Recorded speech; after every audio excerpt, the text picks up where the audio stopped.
जी अस्सलाम वालेकुम। कैफ 3 आज के लेक्चर का आगाज़ करते हैं। Lecture number 20। आज के लेक्चर में हम चैप्टर 5 स्टार्ट करने जा रहे हैं, जो कि रिलेट करता है हमारा डेटाबेस मैनेजमेंट सिस्टम से। डेटाबेस मैनेजमेंट सिस्टम स्टडी करेंगे और फिर डेटाबेस की कैरेक्टरिस्टिक स्टडी करेंगे। एसिड मॉडल ये क्या है। क्विज आज आपका नहीं है, क्योंकि प्रीवियस लेक्चर में हमने टॉपिक जो last learning objective basically case study discuss की थी। थोड़ा सा लर्निंग ऑब्जेक्टिव था, लेकिन उसका क्विज ऑलरेडी प्रीवियस लेक्चर में हो चुका था, तो आज क्विज नहीं है आपका। सिर्फ हमने कंसेप्ट डिस्कस करना है। लर्निंग ऑब्जेक्टिव 1 और लर्निंग ऑब्जेक्टिव 2 डिस्कस करना है। किसका? चैप्टर 5 का। डन। प्रीवियस लेक्चर में से कोई क्वेश्चन पूछना चाहते हो तो पूछ लीजिए। कोई क्वेश्चन नहीं पूछना? सब ठीक है, सब अच्छा है। चलिए आइए फिर आज के कंसेप्ट को सीखते हैं। आज का कंसेप्ट क्या है हमारा? Database management system. चलिए स्टार्ट करते हैं। ऐसा कीजिए, जरा अपना मोबाइल निकालिए और मोबाइल में देखिए कॉन्टेक्स्ट ऐप होगी, जिसके ऊपर थोड़ा टेलीफोन सा सिंबल बना होगा, है ना? वो उसको क्लिक कीजिए। उसमें आपके कंटेंट्स आ रहे होंगे और कॉल लिस्ट आ रही होगी। ऐसा ही है, कॉन्टैक्ट्स आ रहा है। तो उसमें लिखे, सर्च करें अब्बू जी सर्च। सबसे ऊपर ही है। शाबाश शाबाश। इसको क्लिक करेंगे ना, कॉल नहीं करनी। क्लिक करेंगे तो इसके साथ उनका नंबर शो हो रहा होगा। ऐसा ही है। ये उनका नाम, उनका नंबर और भी इंफॉर्मेशन की जगह होती है जो हम अक्सर फिल नहीं करते। ईमेल, किस ऑर्गेनाइजेशन से ताल्लुक है, ये सारी इंफॉर्मेशन है डेटाबेस। क्या है ये? डेटाबेस क्या है? Collection of information. और इसके अलावा आज जितने भी नंबर आपके मोबाइल में सेव हैं, वो सारे के सारे क्या हैं? डेटाबेस। ठीक है जी। इसके साथ एक और ऐप भी है, एप्लीकेशन छोटी सी, मैसेजेस वाली। ये तो कॉल वाली थी, मैसेजेस वाली है। उसको क्लिक करें तो उस ऐप के अंदर जितने भी मैसेजेस हैं वो क्या है? आपके डेटाबेस। डेटाबेस क्या है? डेटाबेस है कलेक्शन ऑफ डाटा। यानी आपका सारा जो डाटा है, अगर आप उसको किसी जगह पे लिख देते हैं, रिकॉर्ड कर लेते हैं, तो उसको हम क्या बोलेंगे? ये क्या है? डेटाबेस। लेकिन ये डेटाबेस है आपका पर्सनल। क्या इस तरह कंपनीज भी डेटाबेस मेंटेन कर रही होंगी? बिल्कुल। कंपनी आप तो अपने फैमिली एंड फ्रेंड्स का डाटा मेंटेन कर रहे होते हैं ना। कंपनी अपने एम्प्लॉयज का डाटा मेंटेन कर रही होगी, अपने ट्रांजैक्शंस का डाटा मेंटेन कर रही होगी। ठीक है। तो वो जो सारा डाटा कंपनी संभाल के रख रही होती है, सारा डाटा कंपनी, उसे क्या बोलते हैं हम? डेटाबेस। ठीक है। लेकिन याद रखें, जो डाटा है ना, उसको रखने के लिए भी आपको किसी जगह की जरूरत है।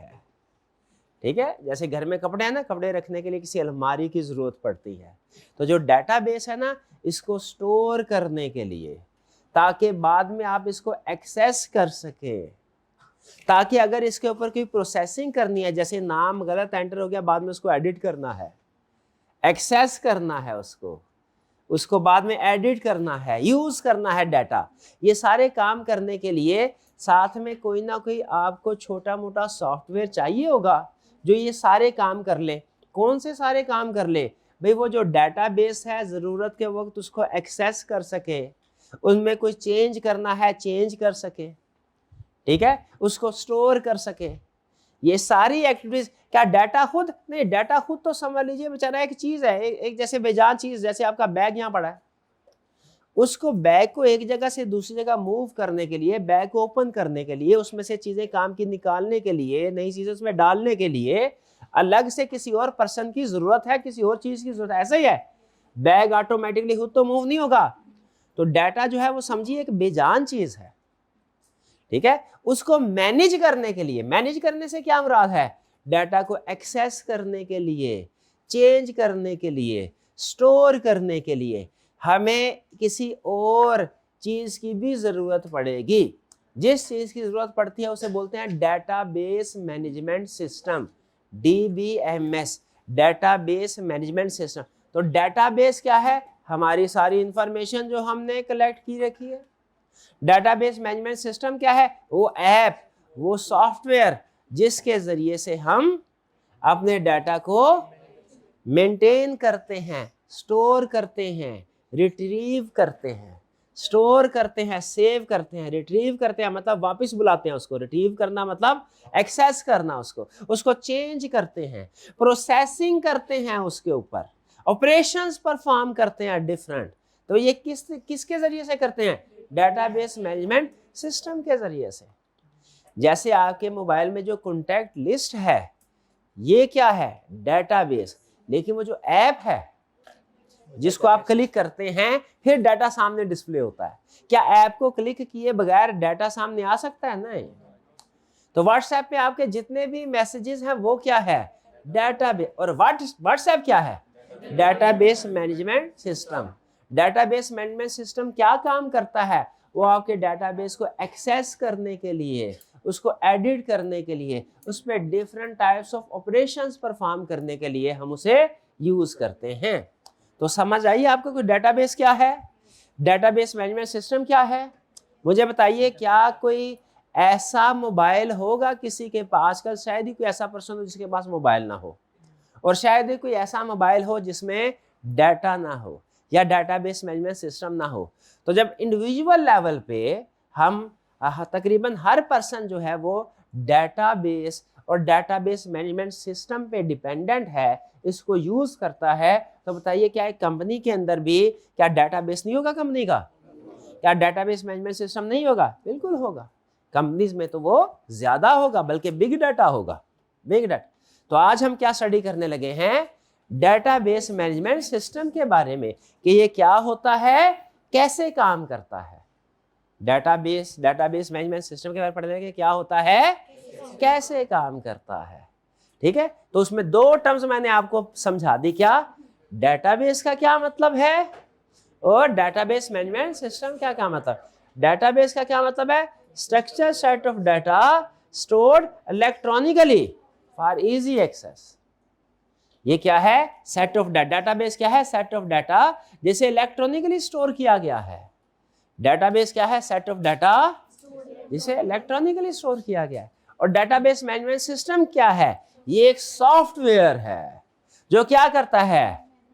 डाटा क्रिएट करता है, डेटाबेस स्टोर करता है, मैनेज करता है। भाई नया फोन नंबर ऐड करना है, क्रिएट करता है, फिर उसको सेव करते हैं, स्टोर करता है, फिर उसको कभी एडिट करना हो, डिलीट करना हो, ब्लॉक करना हो, मैनेज करता है। ठीक है, तो डेटाबेस और डेटाबेस मैनेजमेंट सिस्टम में फर्क समझ आ गया। एक और एडिशनल कंसेप्ट आपके साथ मैं शेयर कर रहा हूं। आपने अक्सर ये सुना होगा कि कंप्यूटर जो है ना, वो जब हम उसमें इंफॉर्मेशन सर्कुलेट होती है तो वो 0101 की शक्ल में होती है, क्या? हाँ, बाइनरी सिस्टम के मुताबिक होते हैं। बिल्कुल ये कंसेप्ट भी है, लेकिन याद रखिए बिल्कुल बेसिक कंसेप्ट है। जैसे मैं आपसे ये कहूं कि जो इंसान है ना वो गोश्त, हड्डियां और खून से बने हुए हैं, तो ये बात बिल्कुल ठीक है।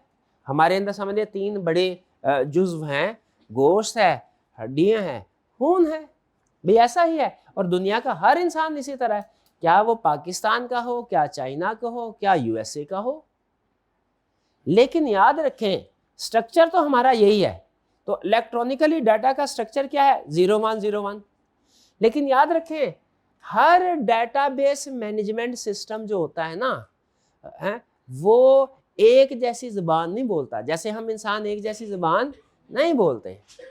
दिखने में हमारी जो समझ लीजिए साइंटिफिकली जो हमारा स्ट्रक्चर है ना सारे इंसानों का, वो तो एक जैसा है, लेकिन हर इंसान की जुबान दूसरे से डिफरेंट है। कुछ जुबानें आसान होती हैं, कुछ जुबानें मुश्किल होती हैं। वैसे जो जुबान ना आती हो सबके लिए मुश्किल है। तो उसी तरह याद रखें डेटाबेस मैनेजमेंट सिस्टम को जब हमने कुछ इंस्ट्रक्शंस देनी है कि भैया ये मैसेज इसको डिलीट कर दो, इसको ब्लॉक कर दो, तो बताइए हम तो बटन दबा देते हैं, उसे कैसे पता चलता है कि इस बटन का ये मतलब है, इस बटन का ये मतलब? हमारे सामने तो इंग्लिश में आ रहा होता है डिलीट, यस या नो, क्या आपके ख्याल में डेटाबेस मैनेजमेंट सिस्टम है वो भी ये इंग्लिश वाली लैंग्वेज समझता होगा कि वो कोई मशीन लैंग्वेज समझता होगा? बताइए, database management system human language समझता होगा कि मशीन लैंग्वेज? मशीन लैंग्वेज समझता होगा। मशीन लैंग्वेज इंग्लिश वाली नहीं होती, ठीक है। जनरल फॉर्म उसकी 0101 वाले होते हैं, लेकिन वो डिफरेंट टाइप्स ऑफ लैंग्वेजेस को यूज किया जाता है, डिफरेंट टाइप्स ऑफ लैंग्वेज, ठीक है। इसको बोलते हैं प्रोग्रामिंग लैंग्वेज। जो मशीन लैंग्वेज होती है इसे क्या बोलते हैं? Programming languages. जैसे कुछ जुबानें सीखना आसान है, कुछ जुबानें सीखना मुश्किल है, उसी तरह प्रोग्रामिंग लैंग्वेजेस क्या होती हैं कि इंसान कंप्यूटर के साथ बात करने के लिए इंसान कंप्यूटर के साथ बात, बल्कि बात क्या करनी है, हमारा दोस्त थोड़ी है, वो तो हमारा सर्वेंट है, हमने तो उसको इंस्ट्रक्शंस देनी है। तो इंसान कंप्यूटर को इंस्ट्रक्शंस देने के लिए जो लैंग्वेज यूज करते हैं उसको बोलते हैं प्रोग्रामिंग लैंग्वेज। क्या बोलते हैं? Programming language. ये जो प्रोग्रामर्स होते हैं ये यही काम करते हैं, क्या? प्रोग्रामिंग लैंग्वेजेस क्रिएट करते हैं। अगर ये प्रोग्रामर ना होते तो हमें भी कंप्यूटर को इंस्ट्रक्शन देने के लिए ये वाली प्रोग्रामिंग लैंग्वेज सीखना पड़ती, लेकिन उन्होंने ऑलरेडी बना के हमारे मोबाइल में सेव कर दी हुई है। हर डिवाइस, हर कंप्यूटर जो है उसमें कोई ना कोई प्रोग्रामिंग लैंग्वेज मौजूद है।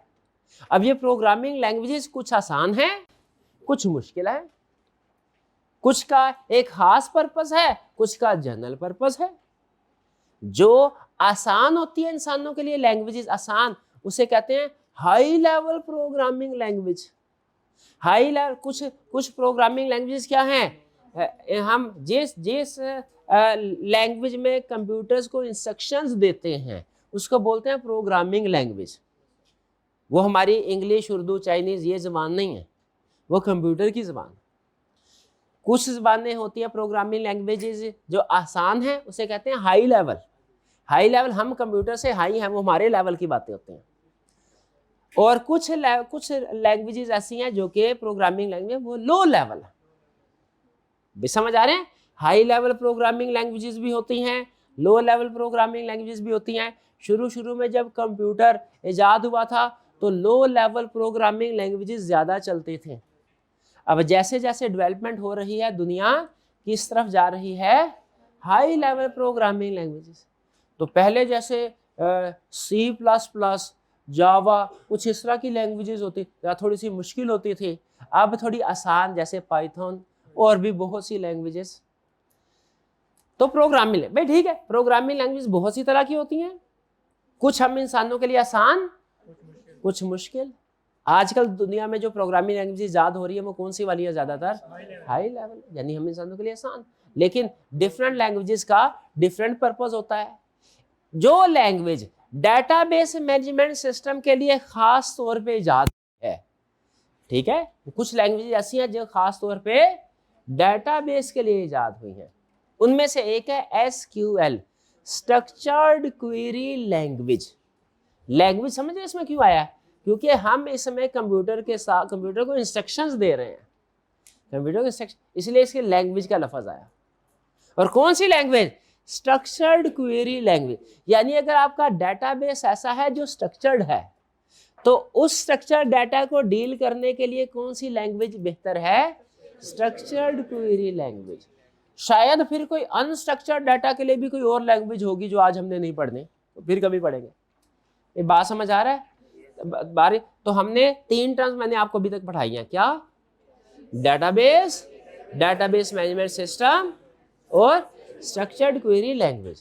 आपके मोबाइल में ये तीनों चीज़ें मौजूद हैं, हर कंप्यूटर में ये तीनों चीज़ें मौजूद होती हैं, डेटाबेस भी, डेटाबेस मैनेजमेंट सिस्टम भी और प्रोग्रामिंग लैंग्वेज भी।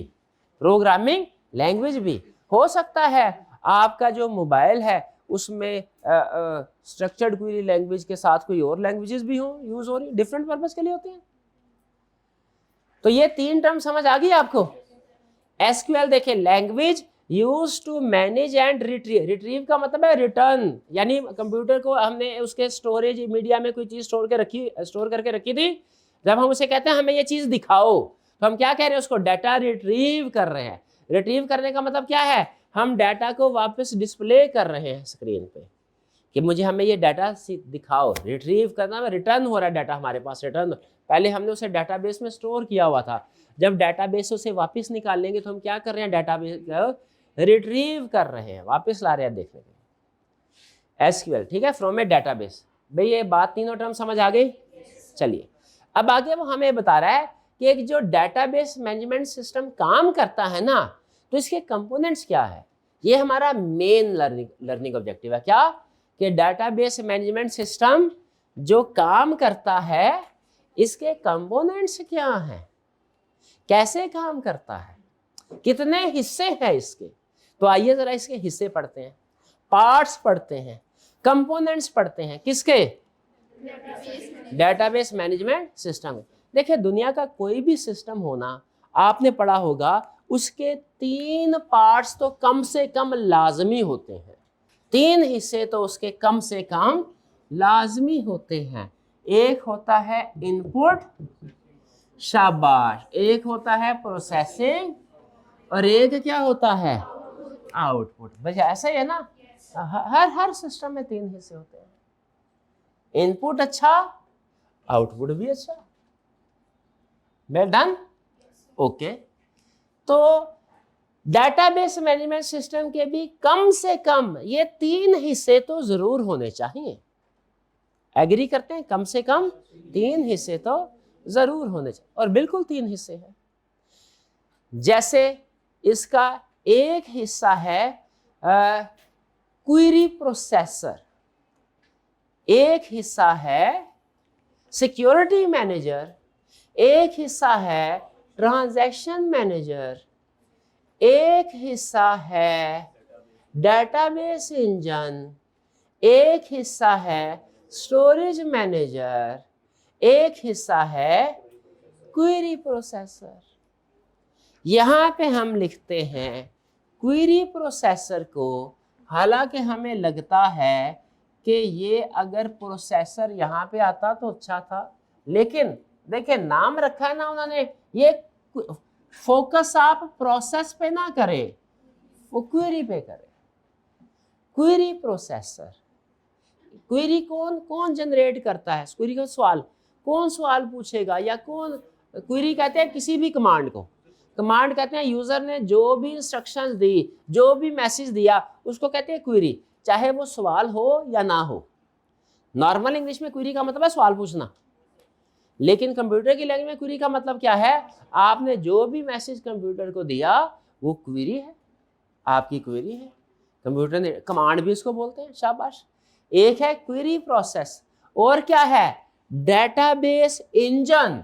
कोई इंजन है, कौन सा है, डेटाबेस इंजन।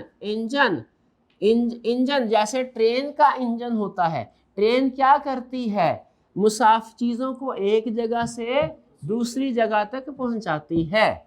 तो डेटाबेस का भी एक इंजन होगा जो प्रोसेसिंग स्टेज पे काम कर रहा होगा। वो हमारी क्वेरी को, जो हमने उसे क्वेरी भेजी है, उस क्वेरी को उस जगह तक पहुंचा रहा होगा जहां पे वो हमारी जो इंफॉर्मेशन हम हासिल करना चाहते हैं डेटाबेस मौजूद है। हमारी क्वेरी यहाँ पे सिस्टम में एंटर हो रही है, फिर एक डेटाबेस इंजन है, वो हमारी क्वेरी को पकड़ के प्रोसेस कर रहा है और कहाँ लेके जा रहा है, उस जगह तक जहां हमारा डेटाबेस स्टोर है। तो जिस जगह पे हमारा डेटाबेस स्टोर है उसे क्या कहते हैं, कौन सी जगह है, वो है शाबाश स्टोरेज मैनेजर, जिसमें हमारा डाटा स्टोर है।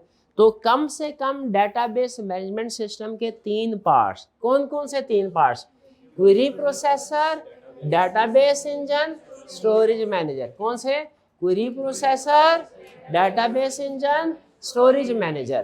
तरतीब की आंखें पीछे हो गई। क्वेरी प्रोसेसर कौन सा है, जो हम इंसान कमांड एंटर करेंगे और वो उसको एसक्यूएल लैंग्वेज में डेटाबेस मैनेजमेंट सिस्टम के पास जाएगी, डेटाबेस मैनेजमेंट उसको अंडरस्टैंड करेगा, पिक करेगा और फिर उस रिक्वेस्ट को, उस कमांड को एक एग्जीक्यूशन प्लान में कन्वर्ट करेगा, यानी तैयार करेगा। भैया काम करने के लिए रेडी हो जाओ, काम करने के लिए रेडी हो जाओ। ये पूरे डेटाबेस मैनेजमेंट, यानी ये फर्स्ट पॉइंट ऑफ इंटरेक्शन है इंसानों में और डेटाबेस मैनेजमेंट सिस्टम के दौरान। क्या है? Query processor. हम क्या करते हैं इसमें, हम आम इंग्लिश में कहते हैं भैया इनपुट देते हैं, भैया लास्ट जिस स्टूडेंट ने फीस सबमिट करवाई है उसका डाटा निकालो। फर्ज कीजिए हमने उसे ये कमांड दी, ये क्वेरी दी।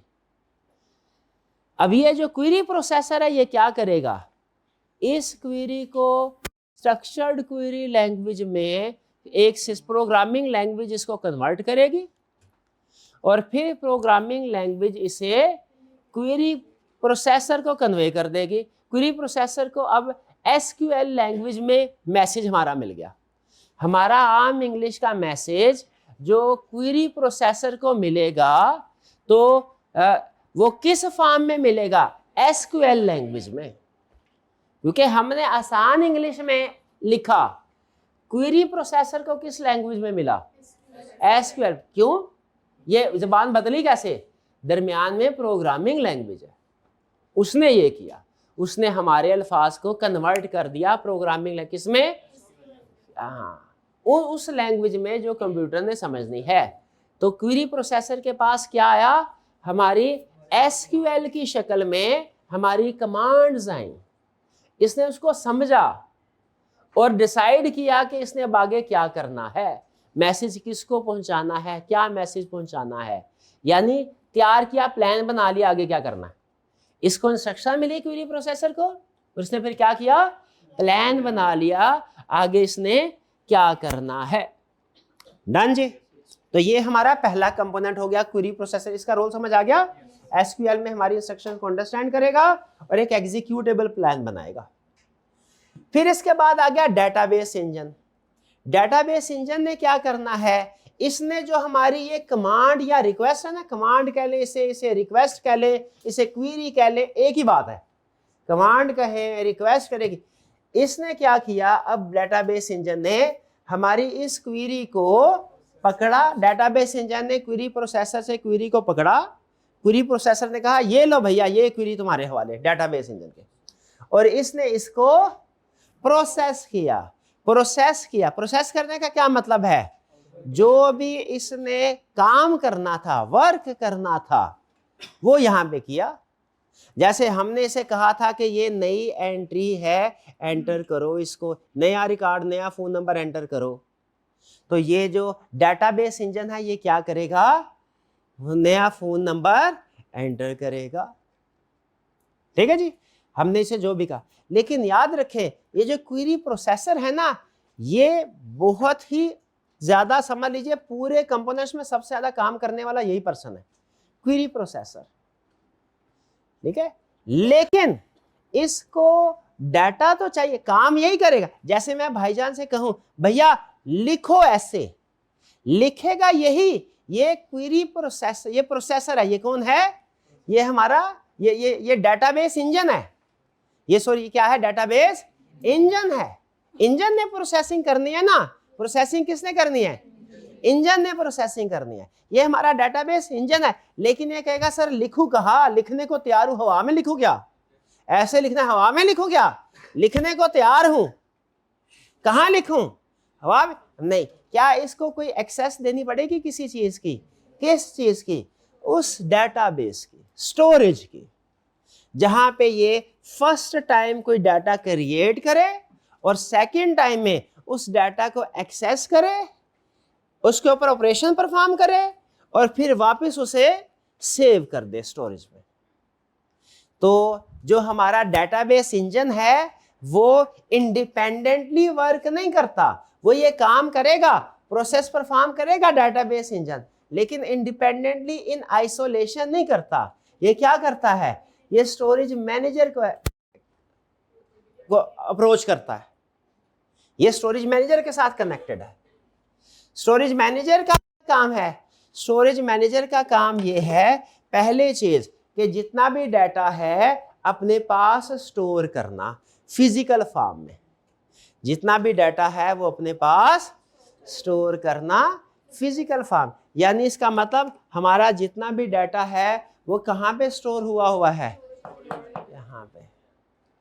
जब इस डाटा के ऊपर कोई प्रोसेसिंग करनी है ना, तो डेटाबेस इंजन इसको कहेगा ए स्टोर मैनेजर जरा डाटा बाहर निकालो, अपना डाटा बाहर। यहां से डाटा आएगा, डेटाबेस इंजन इसको एक्सेस करके इसके ऊपर ऑपरेशन परफॉर्म करेगा और फिर दोबारा इसको क्या कहेगा, सेव कर दो। यानी storage database engine storage manager से डाटा रिट्रीव भी करेगा, उसके ऊपर ऑपरेशन परफॉर्म करेगा, वापस भेज देगा। तो स्टोरेज मैनेजर ने डाटा रिट्रीव भी करवाना है इसको ताकि ये प्रोसेस कर सके, और फिर उससे डाटा जब ये प्रोसेसिंग कर लेगा तो उसको वापस सेव भी करना है। देखिए क्या यही कह रहा है, स्टोरेज मैनेजर क्या करेगा, डाटा रिट्रीव से स्टोर करेगा अपने पास, और जरूरत पड़ने पे यहां से डाटा रिट्रीव भी होगा। किसको रिट्रीव होगा, डेटाबेस इंजन को। और स्टोरेज जो है ये एक्सेस की स्पीड को भी मैनेज करते हैं। यानी अगर स्टोरेज मैनेजर अच्छा हो तो ये काम आपका जल्दी जल्दी होगा। अगर स्टोरेज अच्छी नहीं है, हार्ड डिस्क अच्छी नहीं है, पुरानी है, तो फिर काम ये फिर भी करेगा लेकिन फिर उसकी स्पीड कम हो जाएगी। तो बताइए डेटाबेस के कंपोनेंट्स में कम से कम 3 कंपोनेंट्स कौन से होना मस्ट है, query processor, database engine, storage manager. भाई बात समझ आ गई? ओके, चलिए आगे चलते हैं। अब 2 मजीद रोल है इसमें। एक है समझिए कि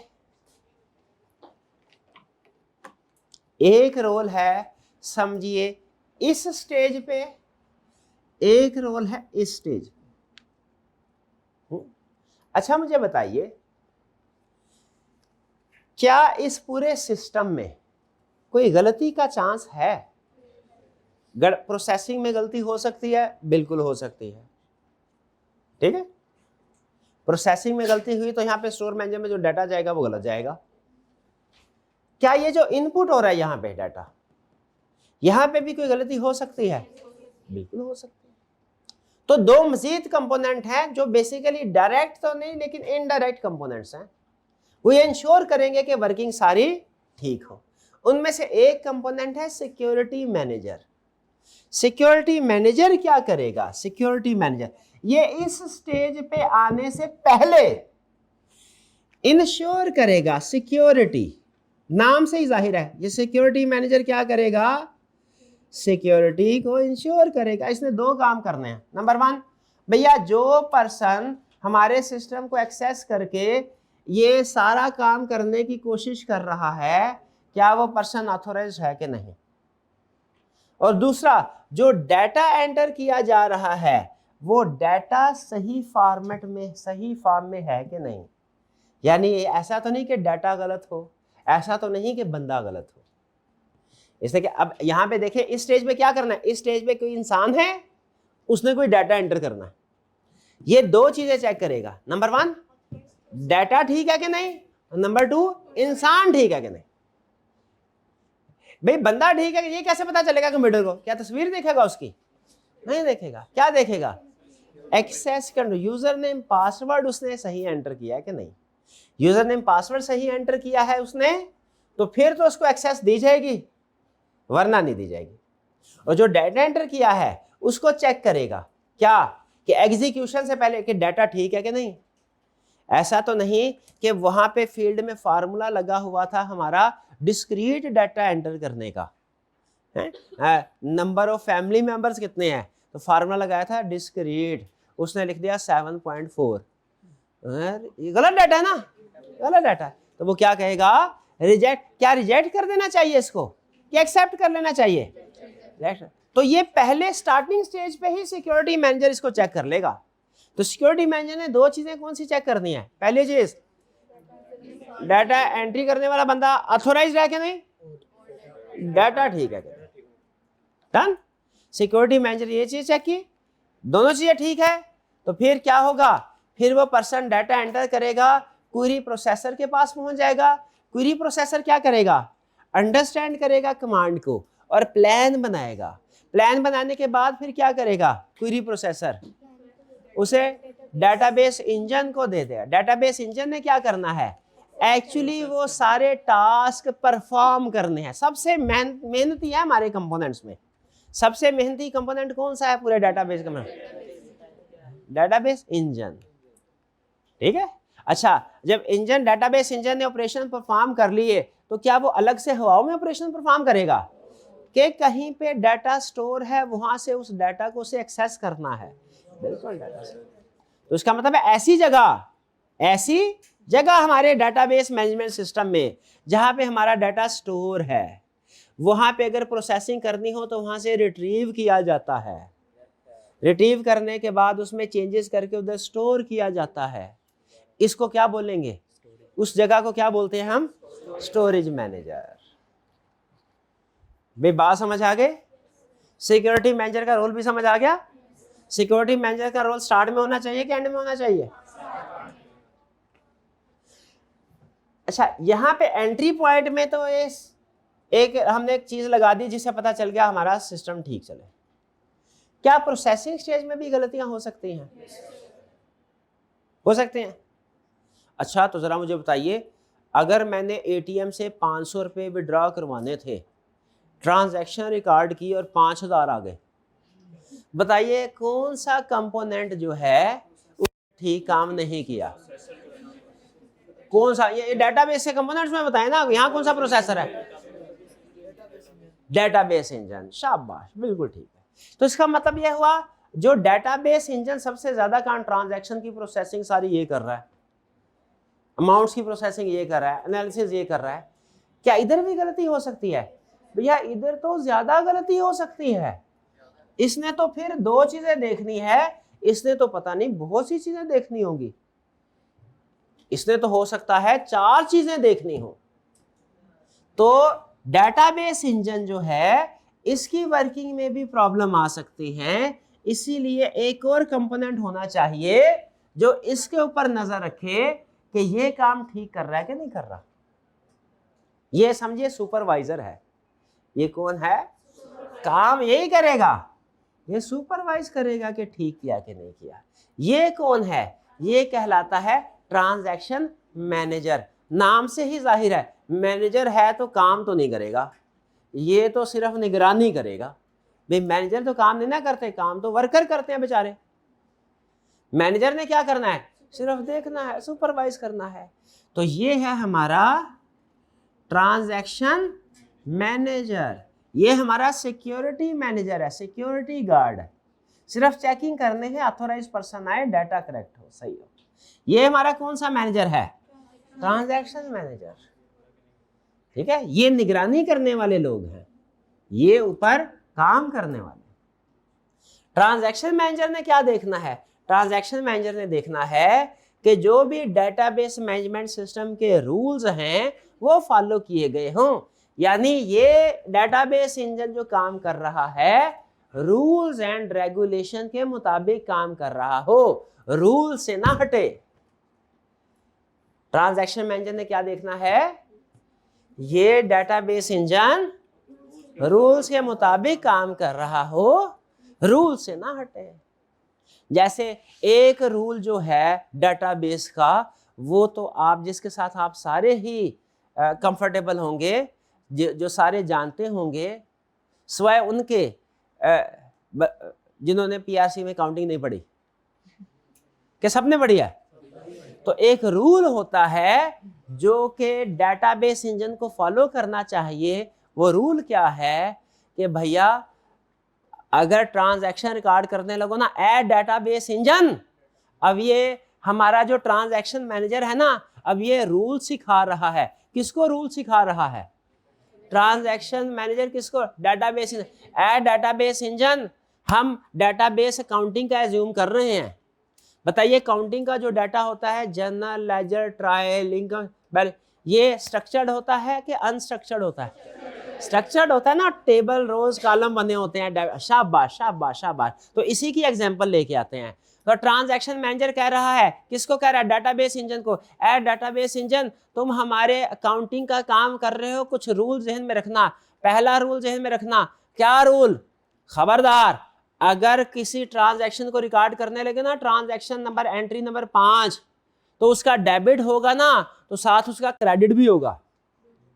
डेबिट होगा तो क्रेडिट भी होगा। खबरदार ऐसा ना हो कि डेबिट कर लिया और क्रेडिट किया ही नहीं, या क्रेडिट कर लिया डेबिट किया ही नहीं। बताइए क्या ये रूल फॉलो करना चाहिए कि नहीं डेटाबेस इंजन को? ये रूल कौन सिखा रहा है? Transaction manager. किसको सिखा रहा है? डेटाबेस इंजन को। पहला रूल क्या सिखाया? कि भैया डेबिट हो तो क्रेडिट भी हो, और क्रेडिट हो तो डेबिट भी हो। ये है हमारा पहला रूल। इस रूल को हम नाम देते हैं, इस रूल को हम नाम देते हैं एटॉमिसिटी। क्या नाम देते हैं? एटॉमिसिटी। एटॉमिसिटी का मतलब क्या है? ये रूल है। ये जो रूल सिखा रहा है ना, उसको अभी ये रूल हम समझ पड़ रहे हैं। ये लर्निंग ऑब्जेक्टिव 1 से हम लर्निंग ऑब्जेक्टिव 2 में आ गए, बातों बातों में पता ही नहीं चला है। ये लर्निंग ऑब्जेक्टिव 1 से लर्निंग ऑब्जेक्टिव 2। ट्रांजैक्शन, अब ट्रांजैक्शन मैनेजर क्या कर रहा है? डेटाबेस इंजन को समझा रहा है। पहला असूल क्या समझाया? ए डेटाबेस इंजन, अगर तूने अकाउंटेंट बनना है ना, अच्छे वाला अकाउंटेंट, चार्टर्ड वाला अकाउंटेंट बनना है, तो ये असूल जहन में रखना। क्या पहला असूल? क्या? एटॉमिसिटी। एटॉमिसिटी का मतलब क्या है? कि जब भी कोई ट्रांजैक्शन रिकॉर्ड हो तो उसके सारे एस्पेक्ट्स रिकॉर्ड हो। ट्रांजैक्शन एक कंप्लीट यूनिट होती है, एक ट्रांजैक्शन कंप्लीट यूनिट होती है। अगर इसका स्टेप नंबर 1 डेबिट वाला तूने परफॉर्म कर लिया है, तो कसम है तुम्हें कि तुमने स्टेप नंबर 2 क्रेडिट वाला भी करना है। या तो दोनों करना या कोई भी नहीं करना। ऐसा नहीं करना डेबिट कर लिया तो क्रेडिट नहीं, क्रेडिट कर, ऐसा नहीं करना। एटॉमिसिटी का मतलब क्या है? कि एक ट्रांजैक्शन, उसमें जितने भी स्टेप्स हैं वो कंप्लीट यूनिट के तौर पे समझे जाएंगे। ट्रांजैक्शन को सिंगल यूनिट समझा जाएगा। या तो सारी की सारी ट्रांजैक्शन रिकॉर्ड होगी या कोई भी रिकॉर्ड नहीं होगी। जरा मुझे बताइए, अगर कंसेप्ट समझ आ रहा है, explain with the help of example. ATM machine में गया, कार्ड डाला, वहां पे 10,000 रुपये निकलवाए, मैसेज आ गया मेरे अकाउंट में से 10,000 रुपये निकल गए, मशीन में से 10,000 नहीं निकला। अब मुझे बताइए कौन सा रूल वायलेट हुआ? एटॉमिसिटी। क्योंकि या तो दोनों टास्क कंप्लीट होने चाहिए। स्टेप नंबर 1 क्या होता है? स्टेप नंबर 1 मेरे अकाउंट में से पैसे डिडक्ट हो जाएं। स्टेप नंबर 2 क्या है? मशीन में से पैसे निकल आए। अब अगर पैसे डिडक्ट हो गए, मशीन में से नहीं, तो इसका मतलब है आधा स्टेप हुआ ट्रांजैक्शन का, आधा। जबकि हमारा रूल क्या था? या तो सारे के सारे स्टेप्स हों या कोई भी ना हो। भाई नहीं पैसे देने, ना दे, बोल दे मशीन खराब है, मेरा बैलेंस तो ना उड़ा, वो 2 दिन परेशानी में गुजरते हैं। अगर तो सेम नेटवर्क की हो ना एटीएम मशीन, तो चंद मिनट के बाद मैसेज आता है रिवर्स। लेकिन अगर कोई दूसरा नेटवर्क हो ना, तो 2 दिन टेंशन में गुजरते हैं। एक दफा तो पूरा महीने बाद पैसे रिवर्स हुए थे, हो जाता है, वीकेंड ना हुआ, मांगने पड़ते हैं दोस्तों से भी। तो एटॉमिसिटी का मतलब समझ आया कि हर ट्रांजैक्शन सिंगल होगी, या तो सारी की सारी परफॉर्म करो, कुछ भी ना करो। डन। ये रूल है एटॉमिसिटी का, ठीक है। फिर इसके बाद आगे चलते हैं। नेक्स्ट रूल क्या है? कंसिस्टेंसी का।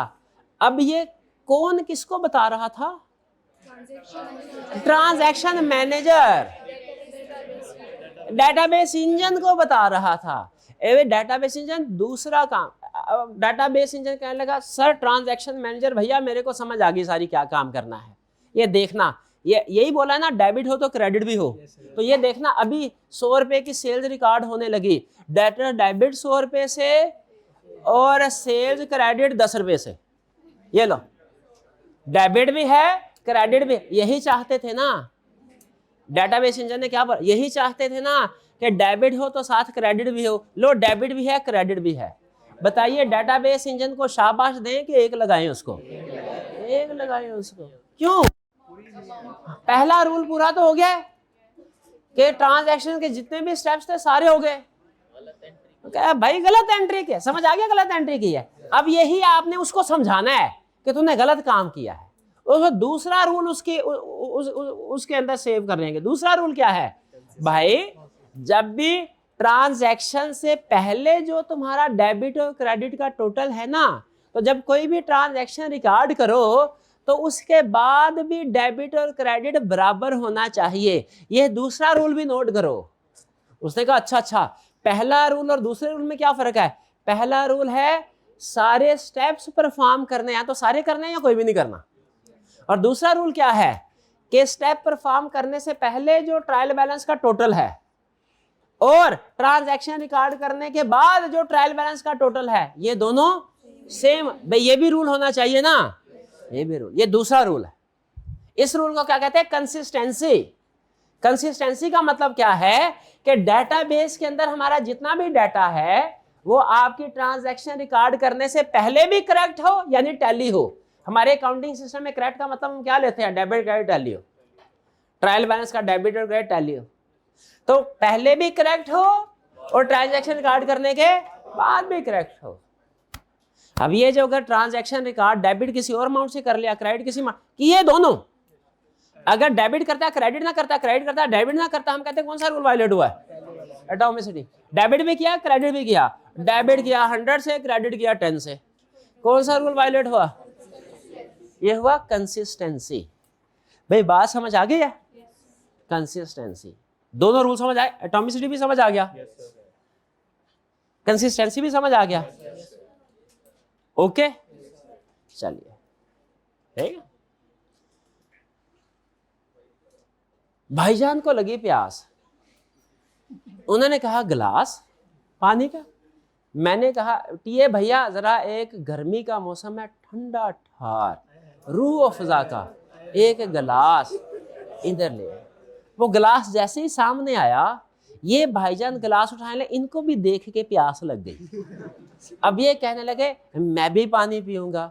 अब एक ही गिलास है, अब ये अपनी तरफ खींच रहा है भाई मैं पानी पीऊंगा, ये अपनी तरफ खींच रहा है मैं पानी पीऊंगा। अब मुझे ये बताइए, वैसे मोमिन के तो झूठे में भी शिफा है, हाँ पर आधा आधा पिएंगे। हाँ अब ये ने कहा आधा आधा शेयरिंग करते हैं, शेयरिंग इज केयरिंग, आधा आधा पीते हैं।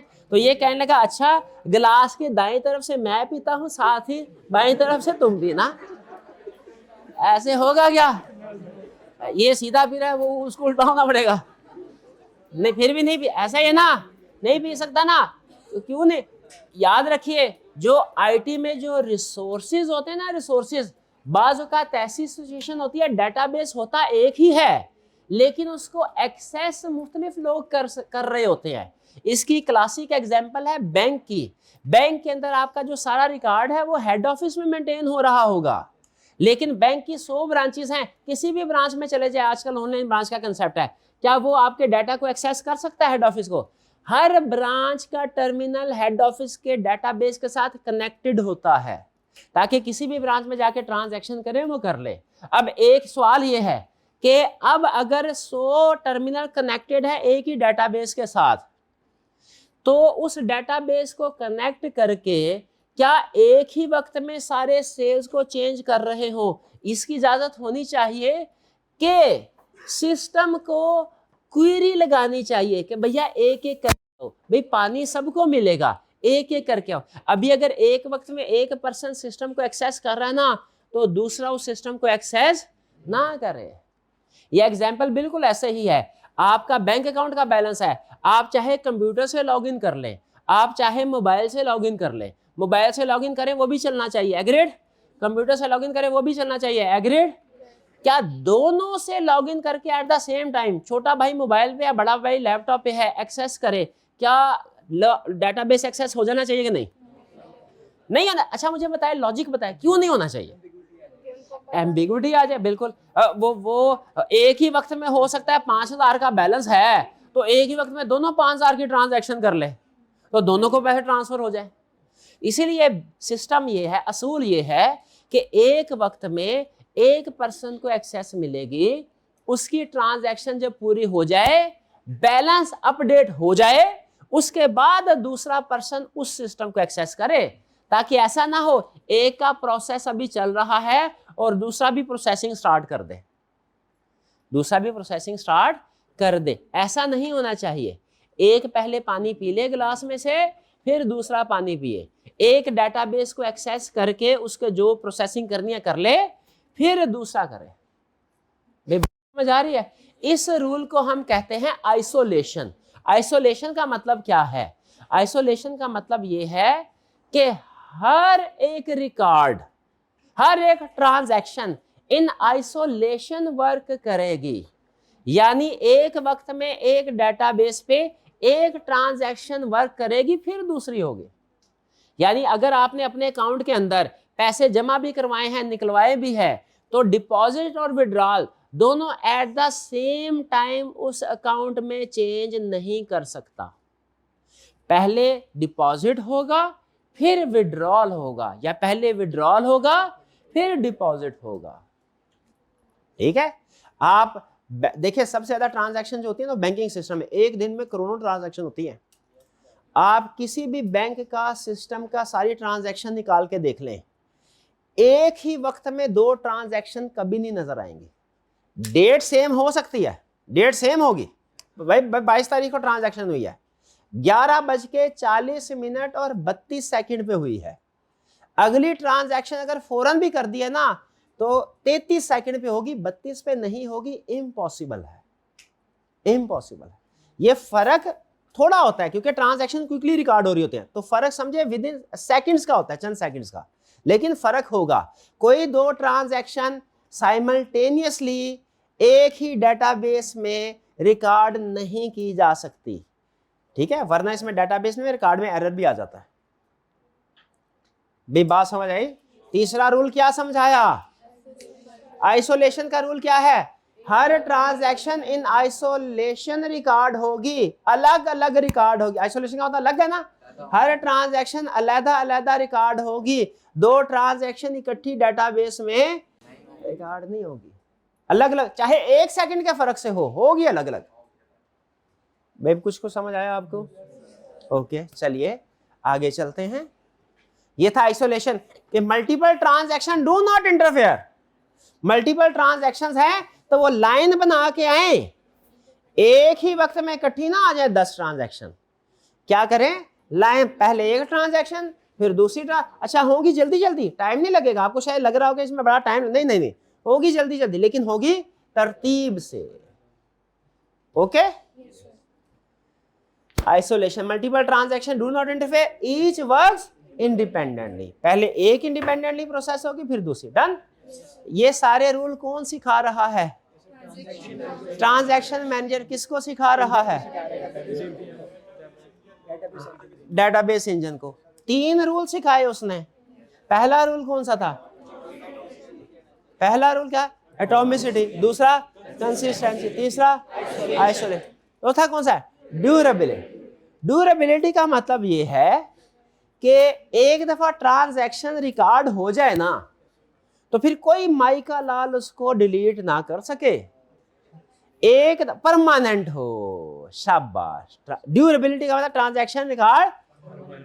मुझे बताइए, अगर मैंने अपने बैंक अकाउंट में से 20,000 निकाल लिया तो मेरे अकाउंट में एंट्री पड़ गई 20,000 विड्रॉल की। अब मैं ये चाहता हूं वो 20,000 की ट्रांजैक्शन डिलीट हो जाए। क्या ऐसा कोई तरीका है डिलीट हो जाए? नहीं, होना भी नहीं चाहिए, वरना तो मैं बार बार ट्रांजैक्शन करके डिलीट करता जाऊंगा। तो एक दफा जो ट्रांजैक्शन रिकॉर्ड हो गई सो हो गई, उसको डिलीट, क्योंकि डिलीशन का मतलब है कुछ गड़बड़ है। भाई सीसीटीवी कैमरा लगा हुआ है, इसमें रिकॉर्डिंग हो रही है, क्या ये रिकॉर्डिंग डिलीट हो जानी चाहिए? कभी पूरे दिन की रिकॉर्डिंग है, दरमियान में 1 घंटे की रिकॉर्डिंग हुई थी लेकिन वो डिलीट कर दी, तो फौरन जहन में क्या आएगा? कोई गड़बड़ है इसीलिए डिलीट किए। डिलीट किए, जब वकूआ होता है ना सीसीटीवी निकलाते उसके बाद यही पता चलता है क्या आगे पीछे टाइम की सीसीटीवी है, उस टाइम की नहीं है। तो ये ड्यूरेबिलिटी का मतलब क्या है? एक दफा ट्रांजैक्शन रिकॉर्ड हो गई परमानेंटली रिकॉर्ड। और देखें, अच्छा डेटाबेस मैनेजमेंट सिस्टम का असूल भी यही है कि आपको एक चीज सिखाई जाती है, अगर ट्रांजैक्शन गलत रिकॉर्ड हो जाए ना उसको इरेज नहीं करना, उसको चेंज भी नहीं करना।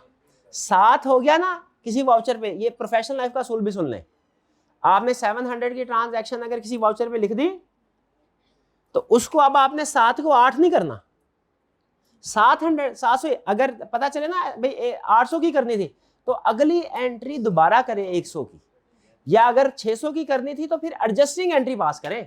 आपको एडजस्टिंग एंट्री या रेक्टिफाइंग एंट्री सिखाई जाती है। उसका पर्पस पता है क्या होता है? क्योंकि ओरिजिनल एंट्री को आप चेंज नहीं कर सकते। कभी आपने सोचा कि अगर हमें ओरिजिनल एंट्री को चेंज करने की इजाजत होती ना तो रेक्टिफाइंग एंट्री का टॉपिक आपको सिखाया ही नहीं जाता। सोचें जरा, सोचें, ओरिजिनल एंट्री को चेंज कर देते, रेक्टिफाइंग एंट्री का कंसेप्ट सिखाया क्यों जाता है? क्योंकि ओरिजिनल एंट्री को चेंज अच्छे डाटाबेस का असूल है, हमारे अकाउंटिंग सिस्टम का यही रूल है। एक दफा ट्रांजैक्शन रिकॉर्ड हो गई, अगर गलत हो गई या ठीक करना है तो उसको चेंज नहीं कर सकते। क्या करोगे? रेक्टिफाइंग एंट्री पास करो। ये है हमारा durability. Completed transaction permanently saved. उसके बाद लॉस, एकदम से बिजली चली जाए फिर भी लॉस नहीं होना चाहिए, फिर भी ट्रांजैक्शन को उधर रहना चाहिए। मैंने ट्रांजैक्शन की, उसके बाद मेरे मोबाइल की बैटरी ऑफ हो गई, दोबारा मैंने मोबाइल को रीस्टार्ट किया, क्रैश हो गया, क्या वो ट्रांजैक्शन होनी चाहिए जो मैंने की है क्रैश से पहले कि वो खत्म हो जाए? होती है। एक दफा ट्रांजैक्शन कंप्लीट हो गई ना अगर, फिर ट्रांजैक्शन ता क़यामत उधर। ये कौन सा फीचर है? ड्यूरेबल। तो मुझे बताइए क्या ड्यूरेबिलिटी का सिस्टम होना चाहिए डाटाबेस में? बिल्कुल होना चाहिए। तो ये हमारे 4 फीचर्स हैं, प्रॉपर्टीज हैं डाटाबेस मैनेजमेंट सिस्टम की। ACID कौन कौन सी?